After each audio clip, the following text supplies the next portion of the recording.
సొంత మూవీనే ఇష్టపడని actors. Number 1 Mahesh Babu. Mahesh Babu గురించి మనకు తెలిసిందేగా. స్టార్టింగ్ లో ఒక బిగ్ హిట్ మూవీ ఖాతాలో పడితే వెంటనే నెక్స్ట్ మూవీ ఫ్లాప్ అవ్వాల్సిందే. అలా స్టార్టింగ్ లో చాలా మూవీస్ తీసినప్పటికీ మురారి ఒకటితో బిగ్ బ్రేక్ వచ్చింది. కానీ ఆ టైంలో రిలీజ్ అయిన నాని మాత్రం బాబుని చాలా డిసప్పాయింట్ చేసిందట. ఈవెన్ కృష్ణ గారు కూడా మూవీ చూశాక మహేష్ బాబుతో మూవీ గురించి ఏం మాట్లాడలేదట. అదే తనకి చాలా రిగ్రెట్ గా మిగిలిందట. And next Ram Charan. చిరుతతో గ్రాండ్ ఎంట్రీ ఇచ్చి సెకండ్ మూవీ అయిన మగధీరకే ఇండస్ట్రీ హిట్ కొట్టాడు. ఆ తర్వాత వచ్చిన ఫిల్మ్స్ కూడా హిట్ అయినప్పటికీ మధ్యలో వచ్చిన ఒక మూవీ మాత్రం చాలా డిసప్పాయింట్ చేసింది. అదే తుఫాన్. ఇది అసలు రామ్ చరణ్ మూవీ అంటే ఎప్పటికీ కొంచెం నమ్మలేకపోతున్నాం. దీన్ని అప్పట్లో ఎందుకు తీశాడో, ఎలా ఓకే చేశాడో ఈవెన్ రామ్ చరణ్ కూడా తెలియదట. తుఫాన్ జంజీర్ ఎందుకో అది నాకు తెలియదు ఎందుకు చేశారు.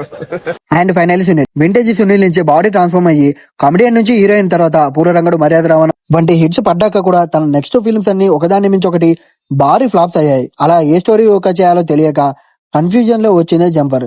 అసలు ఇది ఎందుకు తీశాను, ఎలా ఓకే చేశాను సునీల్ కే తెలియదని చాలా సార్లు చెప్పాడు.